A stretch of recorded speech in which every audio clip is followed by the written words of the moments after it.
सरकार कुछ भी खोखले दावे कर ले, लेकिन जमीनी हकीकत यह है कि देश के तमाम क्षेत्रों में गैस और तेल की किल्लत साफ दिख रही है। लोग लाइनों में लगे हैं, लोग परेशान हैं। इनके झूठ से अगर आपका मन नहीं भरा हो तो चलो इनका भी झूठ सुन ही लेते हैं।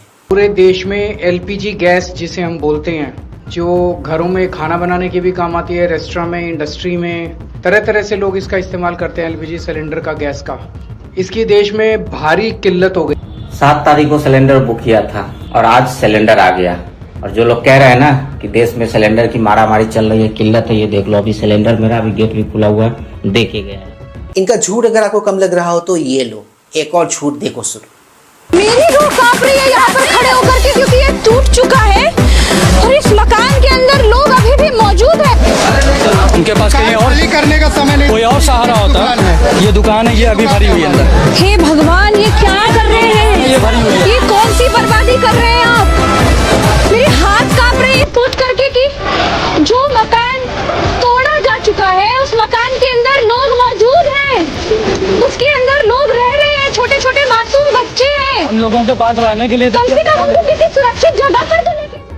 ये दीदी आपको बिल्कुल नहीं बताएंगी कि इनका घर क्यों टूटा, ये बताएंगी आपको आधा अधूरा सच। इन महिला की तरह इन्होंने तो हद कर दी है। एक सवाल पूछ रहा है क्या कि नरेंद्र मोदी जी, इसको 2 हफ्ते हो गए, आपने क्या तैयारी करी थी संकट से जूझने की? सबको पता था संकट आने वाला है, सबको पता था ईरान ने स्ट्रेट ऑफ हॉर्मुज से सिर्फ चीन और रशिया के जहाज जो हैं उनको निकलने की इजाजत दी है, हिंदुस्तान को निकलने की इजाजत नहीं दी है। हमारा फॉरेन पॉलिसी का फेलियर, इस पर अभी हम जरूर। इस इंटायर मुद्दे पर मुझे ऐसा लगता है she should be the last person जिनको कुछ भी बोलने और कहने का हक है, क्योंकि इनके दौर में हमें बहुत ही अच्छे से पता है कि एलपीजी सिलेंडर को लेकर लोगों का क्या हाल हुआ करता था और क्या हुआ करता था इन लोगों का रवैया। पेट्रोलियम पदार्थों पर दी जाने वाली सब्सिडी में बड़े पैमाने पर इजाफा हुआ है। पिछले साल ये सब्सिडी 1,40,000 करोड़ रुपए थी। अगर हमने कोई कार्रवाई न की होती तो इस साल ये सब्सिडी बढ़कर 2 लाख करोड़ रुपए से भी ज्यादा हो जाती। इसके लिए पैसा कहाँ से आता? पैसा पेड़ों पर तो लगता नहीं है। एक ऐसा रिफॉर्म है जहाँ पे 400 रुपए का सिलेंडर 900 रुपए में हो जाता है, महंगाई बेलगाम बढ़ती जाती है, क्या करें? आप क्या कहना चाह रहे हैं कि आप इतने गरीब हैं कि आप 900 रुपए नहीं दे सकते सिलेंडर के लिए? हम गरीबों के लिए है वो। आप क्या कहना चाह रहे हैं कि एलपीजी आम गरीब इस्तेमाल करता है? तो ऐसा होता था हाल और ये होता था इनका रवैया एलपीजी सिलेंडर को लेकर लोगों के प्रति। Please like, share, subscribe and hi by YouTube channel ताकि हम ऐसे कंटेंट्स बनाते रहें और हमारा ये कंटेंट ज्यादा से ज्यादा लोगों तक पहुंचे। तो दोस्तों, ज्यादा वक्त न गवाते हुए let's go back to the topic then. देखो मित्रों, एलपीजी शॉर्टेज को लेकर इस देश में एक पैनिक का माहौल क्रिएट करने की कोशिश की जा रही है। कौन कर रहा है, कौन नहीं कर रहा है, इसके पीछे का साइंस क्या है, क्या नहीं है, ये तो मुझे नहीं पता। बट हाँ, मुझे ऐसा लगता है इस इंटायर मामले को लेकर आपको सच जानने का हक है। आपको पता होना चाहिए कि शॉर्टेज वाकई में है या फिर शॉर्टेज वाली न्यूज खबरें जो है ना वो फैलाई जा रही लोगों के बीच में। Big diplomatic win for India amid war. BJP says Iran letting Indian tankers pass Hormuz.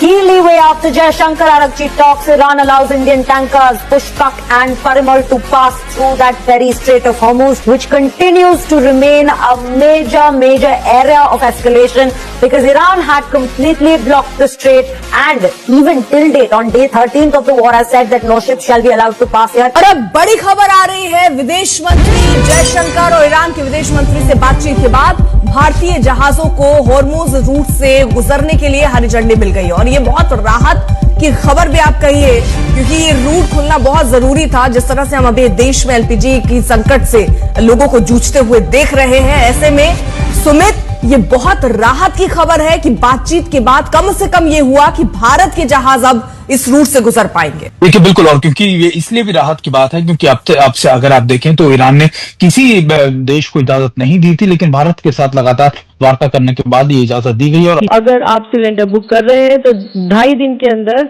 आपको सिलेंडर की आपूर्ति होगी। इसीलिए I request, there is no need for customer to rush book the cylinder. So panic booking करने की कोई आवश्यकता प्रतीत नहीं होती है। हम नागरिकों से आग्रह करते हैं कि वे घबराकर बुकिंग करने से बचें, अधिकारियों के साथ सहयोग करें और वैश्विक अनिश्चितता की इस अवधि के दौरान जहां संभव हो ईंधन का संरक्षण करें। देखो मित्रों, एलपीजी शॉर्टेज मुद्दा नहीं है, मुद्दा है पैनिक बुकिंग करना और लोगों से पैनिक बुकिंग करवाने की कोशिश करना।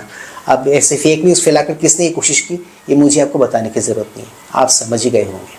क्योंकि आपको तो पता ही है, इनके पास मुद्दों की भारी करनी है। मुद्दा है नहीं तो मुद्दा क्रिएट करो और उसी क्रिएट किए हुए मुद्दे पर राजनीति करो। एग्जैक्टली ये लोग वही कर रहे हैं।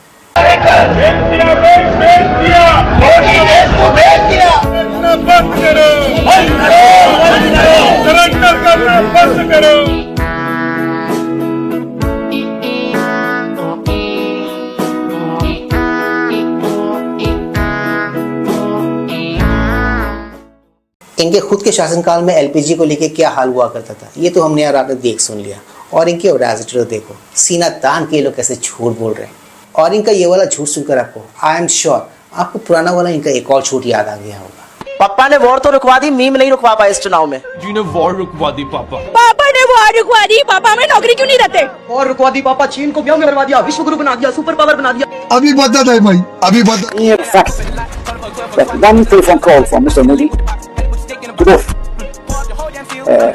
Israel and Iran to stop the तो ये था मित्रों वॉर रुकवा दी पाव पाव के पीछे का सच, पीछे की पूरी कहानी। कुछ छछूंदर ने नरेंद्र के नाक को खराब करने की कोशिश की, वो अलग बात है। इन सबका नाम लोगों के बीच में इतना खराब है, स्पेशली इस देश की एक मेजॉरिटी पॉपुलेशन के बीच में इतना खराब है कि ये लोग आए दिन ट्रोल होते रहते हैं अपनी इन्हीं हरकतों के कारण। फिर भी ये लोग अपनी हरकतों से बाज नहीं आते। एनीवेज, जो हाल इनका है वही एग्जैक्ट सेम हाल इनके नेताओं का भी है। जी हाँ, कोई भी आता है आके उन्हें भी रोज करके चला जाता है। ये तो रोज होते ही रहते हैं, वो भी बेचारे रोज से बच नहीं पा रहे। राहुल गांधी जो हैं वो इस देश के लिए बहुत बड़ा खतरा है, क्योंकि वो बेवकूफ हैं, वो तो है ही, क्योंकि वो बाहर जाकर हमारे देश के बारे में, हमारे देश की डेमोक्रेसी के बारे में जिस तरह की बातें करते हैं, जिस तरह से वो इंटरनेशनली भी हमारे देश को, हमारे इकोनॉमी को सबोटाज करने की कोशिश करते हैं, जिस तरह से वो ऐसी शक्तियों के हाथों एक कठपुतली बन गए हैं जो कि हमारे देश को तबाह करना चाहते हैं, तो कॉमेडी या इस तरह की बात अलग होती है।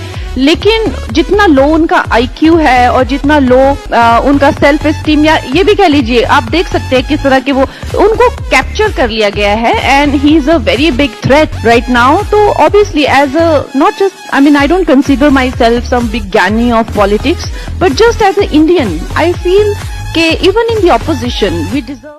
सीधी और साफ सुथरी बात कहूंगा कि एलपीजी शॉर्टेज जैसे अभी इस देश में कोई भी सिचुएशन नहीं है। पैनिक का माहौल जो लोग क्रिएट कर रहे हैं ना, उनसे आपको सावधान रहने की ज़रूरत है। क्योंकि इंटरनेट पे वायरल हो रहा हर वो क्लिप जो इस चीज़ से जुड़ा हुआ है, एलपीजी शॉर्टेज से जुड़ा हुआ है, ज़रूरी नहीं कि वो सत्य ही हो, वो सही ही हो।